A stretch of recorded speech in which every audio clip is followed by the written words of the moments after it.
What's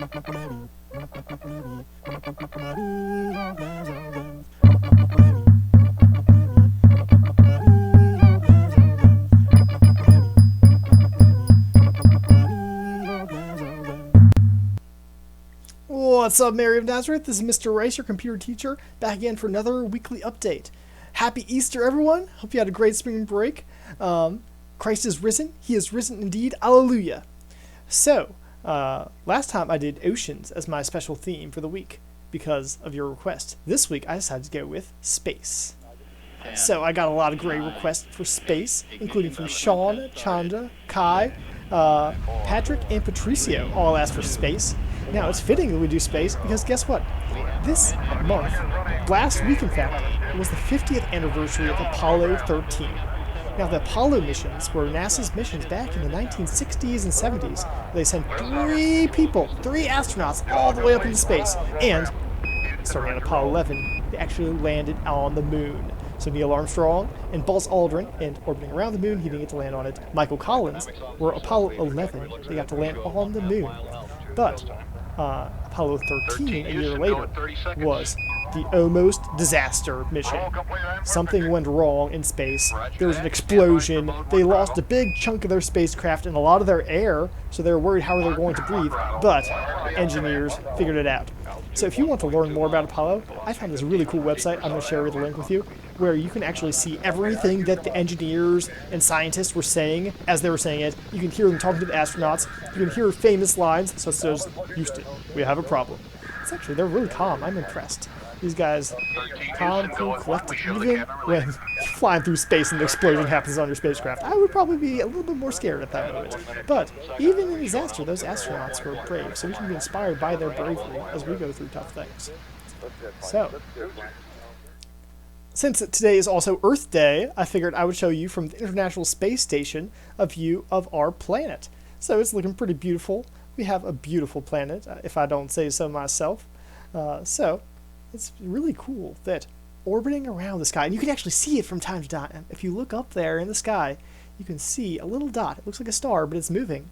So check out, as you're at home, maybe turn off all the lights and go outside and see if you can see, look up on some website when it's going to pass over, see if you can see the space station cross over. So, by popular demand, I have decided to make pretzels and show you how that is done. So I got my recipe from King Arthur Flour. I will include that link in the description.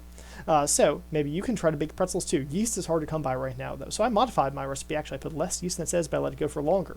Because yeast is the cool thing about cooking. Because guess what? Yeast is alive. So the first step I always do when I bake is I mix some water and sugar and throw the yeast in there. Because that yeast has been frozen, maybe it's kind of in the covering, which you have to let that coating dissolve, go into the water so the yeast can come alive. Check out the video up there. You can see the yeast is alive. You can see it come to life. All right, once I've determined, when I see a lot of bubbles, that it's alive yeast, I throw in the rest of the ingredients. I put some salt, I put some flour, already my water and sugar were already in there, and was the yeast, the all-important yeast that I need, because bread and pretzels and pizza, they're all about the same, has these long this whole network of gluten. It's a protein, I believe, which makes this whole network, which then traps bubbles, which is why it's going to rise. We're going to see that in a couple seconds. So you can see I worked that thing. I use pretty wet dough, so it gets all over my hands. I don't worry about adding flour because I don't want my bread to become too dry. So I let it stay wet. Just I don't like to put all the countertops because that get really messy. I keep it in a bowl. And you stretch it out to let that gluten all develop. And then I showed you here, I put a microscope on it. So you can see, but don't look at the microscope. Look at right in the bowl because it's really cool. You can see it starting to grow. I think that's pretty neat. You can see in the time lapse how it grows. And now, check out behind me. This is the close-up microscope image of the bread. You can see the yeast, when it eats, it also kind of burps. And when the yeast burps, it burps out.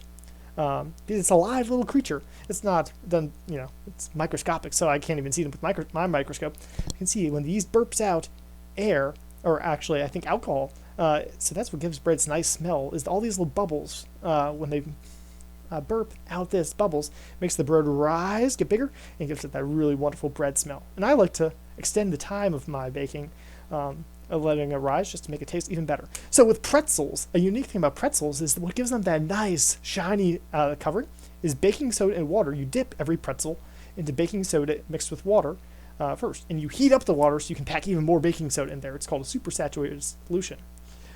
Great. So now I'm rolling out the dough into pretzels. So I'm working pretty fast, you can see. But a cool thing about when you roll out dough is that at first you can't roll it very far. You're like, oh, this is going to be a short pretzel. But if you let that dough rest, then you can roll it further the next time. So it's kind of like how we have the week and then we have weekends. So we need to work during the week and then relax during the weekends.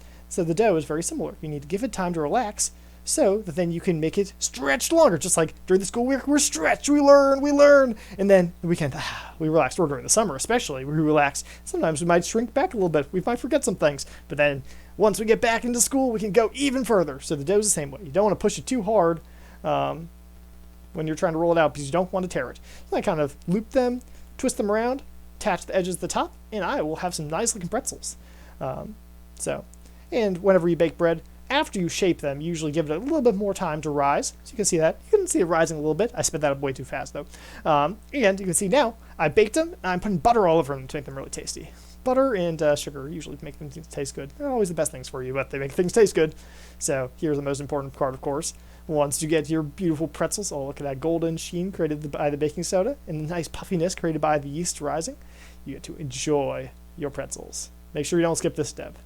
And they're best like hot out of the oven. So cool. If you want to make your own pretzels, I have included a video, a little bit longer, maybe not too long though. It's like 9 minutes, I think, where I show you how to use spreadsheets to adjust the amount of recipe. Because I only made 8 pretzels, and I wish I made more because I was like, oh, I want more pretzels. Though it probably wouldn't be good for me to eat 16 pretzels. So ask your parents how many to make. All right. So back to our Earth Day and space theme of this week, and I gave you a beach. All you people who wanted a beach or whatever. All right. So, the International Space Station one time caught a volcano erupting, which I know Carolina and Noah wanted to see a volcano erupting. Here's a volcano erupting as seen from space. So I thought that was pretty awesome. Now, we also had Drew and Anna both wanted to see Star Wars.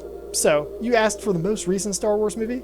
Well, this one is not even released yet, because this is one I made when I was in 3rd grade. I used stop-motion photography, where you take a little Lego figure, or action figure in this case, and you move it a little bit, and then you take a picture, you move it a little bit, you take a picture, and you put all those pictures together to make a video.